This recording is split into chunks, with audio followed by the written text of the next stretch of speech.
Masu kallon barkamu dawo daga hutun lokaci da fatan kuna cin koshin lafiya. Malam kafin ji hutun lokaci muna magana akan abubuwan da yaro ya kamata ya dinga ji kuma ya dinga gani da sauransu. Wannan har ya ja mu zuwa ga magana akan abubuwan fina-finai da cartoons da sauransu. Da games. Da games. Malam kana magana akan cewa wata baturiya ta zo a Najeriya sai muka je hutun lokaci. Wata baturiya ce daga Australia ta zo Najeriya ta yi bincike akan yadda ake shirya fina-finai. Na'am. Ita tana nazari ne akan al'adun Hausawa. To kuma har sai abin ya shiga harkar fim. To sai ta ji an yi fim akan abu kuma abin ya faru. Kawai misali an yi fim akan wata da ta jefa ɗanta a rijiya, kishiyar ma ta jefa ɗanta a rijiya, sai kuma aka ce kuma ya faru. An yi fim wata ta caka wata mijinta wuka kuma abin ya faru. To ta bincike ne ta zo yi, wa yake koya daga wani. Tunda fim ne ya riga to kenan fim ke koyar. Fim ne ya riga ko ku faru abin, sai abin ya faru ake shirya fim a kai, ko sai an shirya fim mutane suke ɗauka daga fim ɗin su aikata. Abin da ya kawo tafa kenan kawai. Kaga mu da muke zaune a cikin al'umman mu yi wannan tunanin ba, amma ita ta taso daga Turai. Ta ce to abin da ya sa kuma ta ce za ta zo hukumar Hisba a lokacin, ta ce akwai ƙawarta ta taɓa zuwa bincike, ta zo ta ɗauki mata da hijabi har da niƙabi, ta ga yadda aka yi mu'amala da ita, sai ta ɗauka itin da baturiya ce kanta ba ɗan kwali, siket ɗinta iya nan, in ta zo za a kyamace ta ko a guje ta ko a wulakanta ta. To sai take so da ta ga hotunan wannan ita baturiya da ta zo ta farko, take so ita ma ta zo ta ga haka ne. To da ta zo kuwa ta ga an karɓe ta, mata sun karɓe ta, an zauna har an kawo mata, ta ce a kawo mata tuwo da miya kuka, aka mata abubuwa dai haka na al'adu da sauransu, ta ji daɗi. To shine take faɗa cewa da yawa mutane sun ɗauka idan kai ba musulmi ba ne ko kuma shigarka ba irin ta musulunci ba ce, in ka zo cikin musulmi za a kyamace ka, za a guje ka, wani ma tofa maka miyau. To sai ta ga an karɓe ta hannu biyu, kuka ce ai wannan addinin ki ne da al'adar ki, da musulunci kika shigo sai mu gaya miki yadda musulunci ya ce. Man kina waje kin ga ba za mu ce miki ga kuma abin da ya kamata ki yi ba. Wannan kuma ke kika zaba kanki wannan, so ba zai sa mu yi mu'amala da ke mummuna ba ko a munana miki ko a muzanta miki. Ke wakili ya ce kin zo kasan nan ne ki zo ki wani project, kuma kika koma za ki rubutu, kuma yadda aka yi miki mu'amala nan an miki wulakanci za ki rubuta a cikin littafinki an miki wulakanci. Har nake ba ta labari cewa akwai wani ya taɓa zuwa daga Amerika ya sauka Abuja, abinda aka gaya masa duk mutanen Najeriya lalatattu ne, saboda abinda jaridu suke ta rubuta a kanmu na zagi, na cin mutunci, na kage, mun fi kowa cin hanci, mun fi kowa ta'addanci, mun fi kowa zubar da jini, ba mu da tausayi, ba mu da rahama, macuta ne mu. Shi kuma sai aiki ya kawo shi Abuja. Daga can ma aka yi masa gargadi ya kula da mutanenmu, ya kula da su, ya kula da su. To da ya zo aka ɗauko shi, ya ɗauko taxi daga airport da jakarsa da passport ɗinsa da dalolinsa da takaddunsa duka da ya zo kawai sai ya ɗauki jakarsa ta kaya, sai ya manta wannan ƙaramar jakar tasa a cikin taxi ɗin. Ɗan taxi ɗin ya tuka ya tafi. Ya je sai da ya je an nuna masa ɗaki an buɗe, sai ya ga jaka ɗaya bai ga ƙarama ba, ya sauko reception ba a ganta ba, ɗan taxi ya tafi da ita. So da haka sai hankalinsa ya tashi akan cewa ya ga Najeriya. Shi kuma ɗan taxi da ya je parking aka kira sallah, ya tsaya ya sallah, da ya tsaya ya sallah ya zo yana goge motarsa sai ya ga jaka a ciki, sai ya kwana.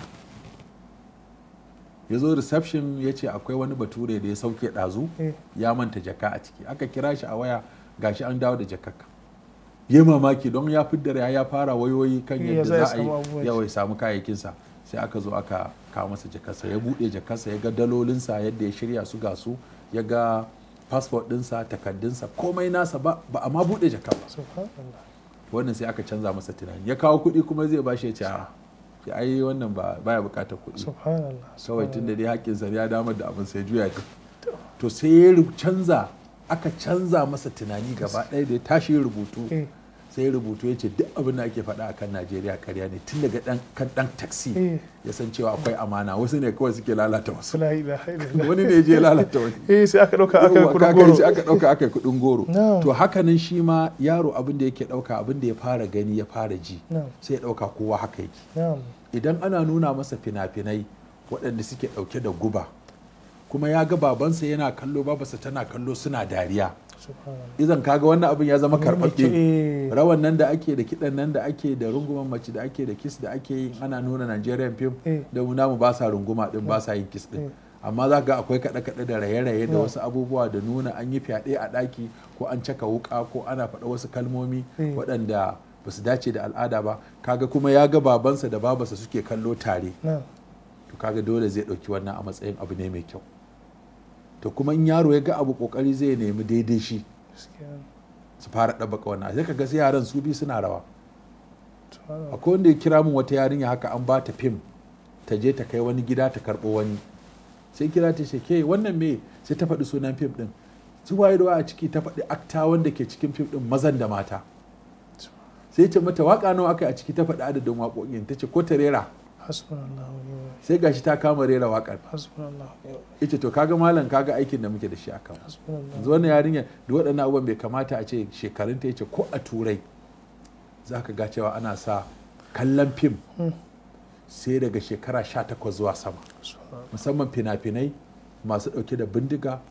ko zubar da jini ko kisan kai ko soyayya ko kwanciyar mace da namiji ko runguma ko kiss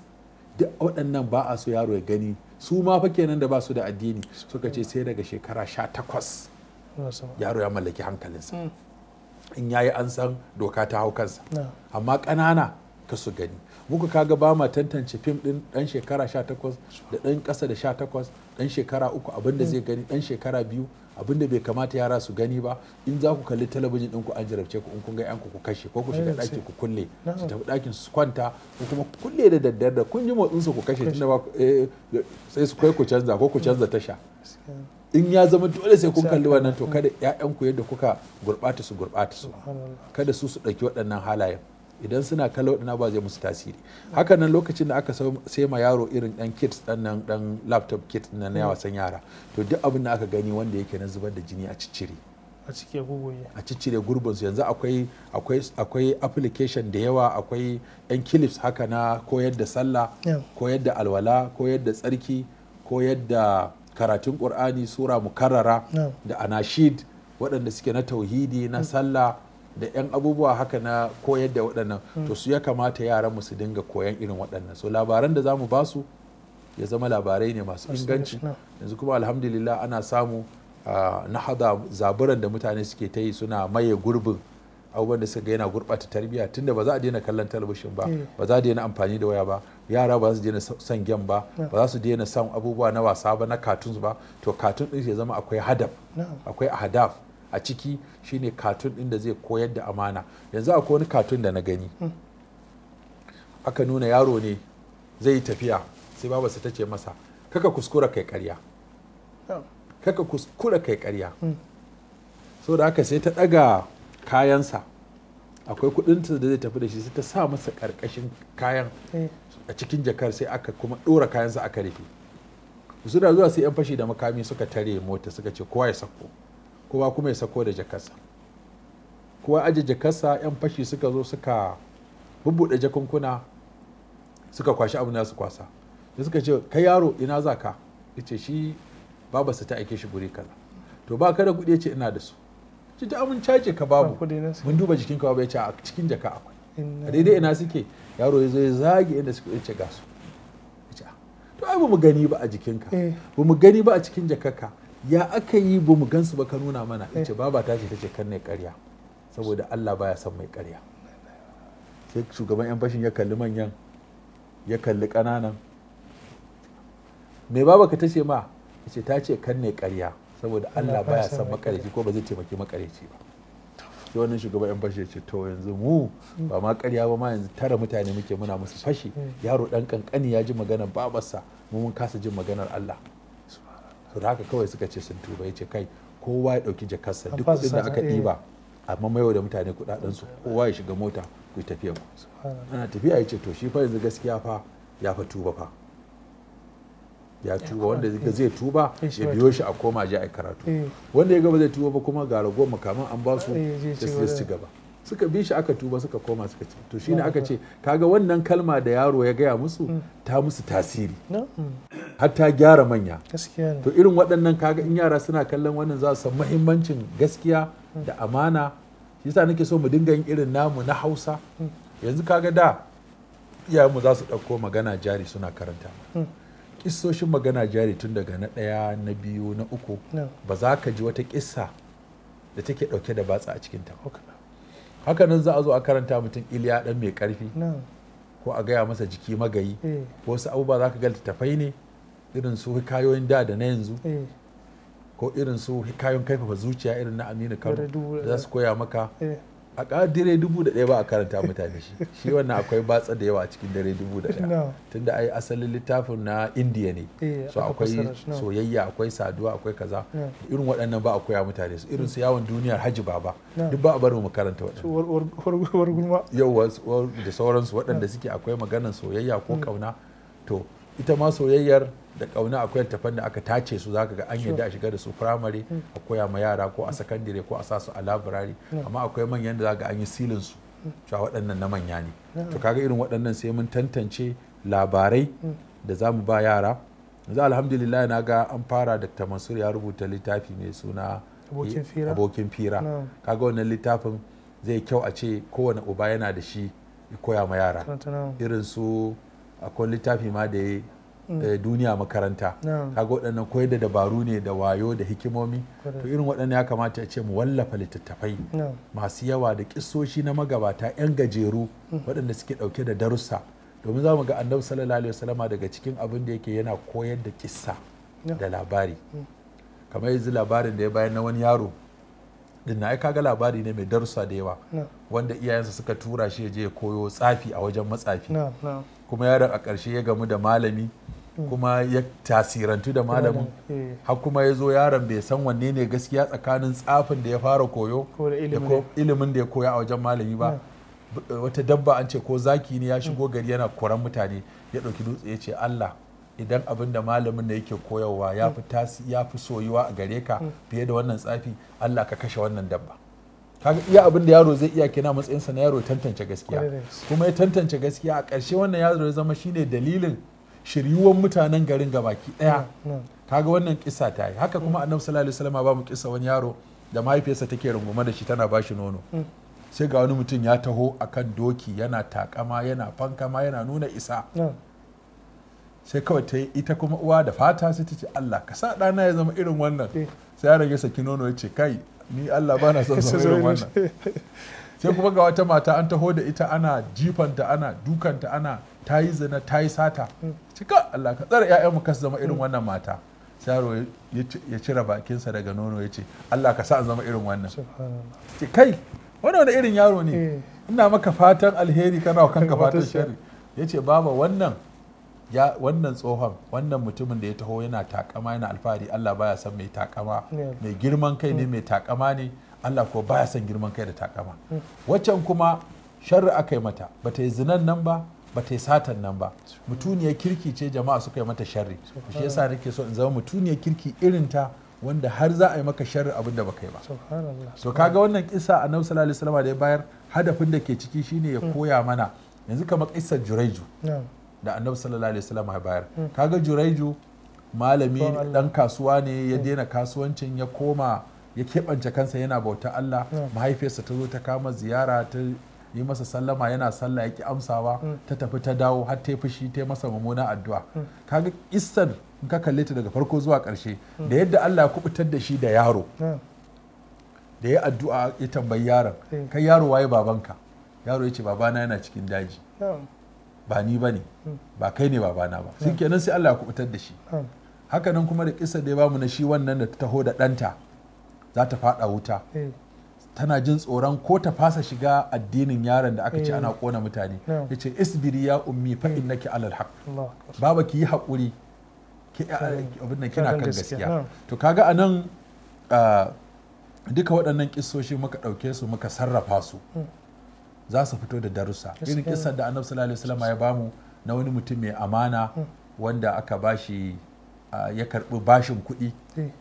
bashin kuɗi kuma ya zo ya rasa yadda zai dawo da mutum kudinsa, ya zo kankare katako ya zuba kudin a ciki ya dora shi akan ruwa, kudin suka isa zuwa ga wannan mutumin. Da wanda ya sai fili a wajen wani ya zo kuma suna haƙa sai tare da tukunyar da kudi ya je kai wa mai filin ya ce to kai fili fa na siya, ban san da tukunya cike da kudi ba, da haka wannan tukunyar da take cike da kudi taka ce. Kuma ya ce a'a ni fili na siyan maka da duk abin da ke ciki, da haka tukunya taka ce. Wai faɗa ake akan tukunyar ta bai, yana wallahi tukunya kudin nan taka ce, kai kuma kana wallahi tukunya kudin nan ba tawa bace. Aka ce a tafi kotu, akan tukunya kudin aka tafi kotu. La ilaha illallah. Ko aka ce alƙali ce to ya aka yace ni na siyan masa da fili ne ban san da me a ciki ba, shi kuma da yana haƙa sai Allah ya sa ya dace ya samu tukunya kudi, kaga tasa ce. Shi kuma ce a'a ni fili kawai na siya, tunda an ga tukunya kudi ba ta cikin lissafi tasa ce. Alƙali ya mamaki waɗannan mutane da kowa ke gudun kuɗi, sai ce to abinda za a yi, kai kana da ya mace, ya ce kai fa ina da ɗan namiji, ya ce to ku haɗa su aure sai ku raba musu wannan kuɗin su je su juya. An amfana ki raba gida. To kaga waɗannan kisoshi da labarai masu inganci masu darussa. Akwai wanda Sheikh Tuwaijiri ya yi littafi wanda ya kawo gurare 50 da manzo Allah sallallahu alaihi wasallam yake mu'amala da yaro. Gurare 50. Ya fara da hadisin Abu Salama Umar, hasa lokacin da annabi ya auri ummu Salama, ai tana da yaya a ciki akwai Umar. To shi Umar din nan sai fara da kissarsa, to annabi sallallahu alaihi wasallama ya ce ya gulam sammillah wa kul bi yaminika wa kul mimma yalika. Yace wadannan abubuwa guda uku, sammillah ka ambaci Allah. Yace wannan ya kamata a ce yara duk adab din nan na da wani hannu yaro zai ci abinci, ya wanke hannu kafin ya ci abinci, ya ci da hannun dama, kada ya dinga zubarwa a ƙasa, kada ya dinga hannu baka hannu ƙwarya, kada a saba masa da cin yanka abinci da hagu, ci da dama, a kula da irin abincin da zai ci, a kuma kula da irin yanayin da za a ci abincin, sannan a wanke hannu, a yi tsafta inda hannu za a ci, inda cokali ne a wanke hannu, in an gama a yi addu'an ci, addu'an gamawa, wajen cin abincin a lura cewa ba sa irin daddana wannan da yawa a cikin baki, domin da wasoso da kuma hannu baka hannu ƙwarya tana koya yaro rashin tarbiyya. Yaron da zai dinga ɗaukan abu kafin ya cinye wani ya tura wani haɗama din nan da wasoso ba ɗabi'a ce mai kyau ba. Duk inda kaga ana wasoso to ba tarbiyya. Kuma kaga ana watsa mutane abu kamar kaji su tayi suna kokawa. To kaga kokawa shine kowa yana so ya samu abin da ka dan uwansa ya samu. Amma yanzu za ka zo cikin jama'a ka watsa kuɗi ka ga wanda ya tashi, kunya mutum zai ji. Zo ce jama'a ya aka balla kuɗi aka watsa sama, sai kowa ya kuɗi suka dinga zuba suna zuba a ƙasa. Tattara masa a ce ungo abin ka nan ka ɗauka kaji ne mu, wanda ba zai sake ba. Amma da an san da an balle an jefa za mu fafafafa wannan ya bige wancan, fasa wancan baki, wancan ya faɗi ya ci da ƙasa, duk wajen kowa ya kwashi rabansa. To kaga akwai gyara har yanzu cewa kada mu bari 'ya'yanmu su tashi da aƙidar wasoso da aƙidar san kai, da kuma mu kiyaye abin da za su kalla, mu kiyaye abin da za su ji, kuma hatta za mu sai musu 'yan abubuwa na wasa masu motsi, to mu tabbatar ba waɗanda yake zubar da jini ko abubuwa masu wahala ba, irin su tseren mota da hatsari da sauran abubuwa. Tunda yanzu har gurare ake buɗewa na yin waɗannan games ɗin da wannan 3D suke kiransa ko menene, za ka ga yaro ya je ya shiga, akwai hatsarin mota, akwai abubuwa na dabbobi da sauransu. To da irin waɗannan abubuwa ya kamata mu kiyaye su. Malam, da shi abubuwa masu muhimmanci da ya kamata a shi ne abubuwan da suka shafi waya. Malam, iyaye suna yawan tambaya cewa to ga ɗana misali karami kuma yana son ya dinga amfani da waya, wasu ma da za ga ƙananan yara sun fi manya ma iya amfani da waya. Malam, yaushe ya kamata a ba yaro waya, shekara ne kamata a ba shi waya, sannan kuma ya kamata a kula da amfanin shi da waya? Wannan shi zamu an samu da insha Allah a majalisi na gaba, bai Allah ta'ala. Masu kallon mu duka nan lokaci mana halin sa, sai da Allah sake tara mu a majalisi na gaba, za mu daura. Ku ci gaba da kasancewa da Africa TV 3. Wassalamu alaikum wa rahmatullahi wa barakatuh.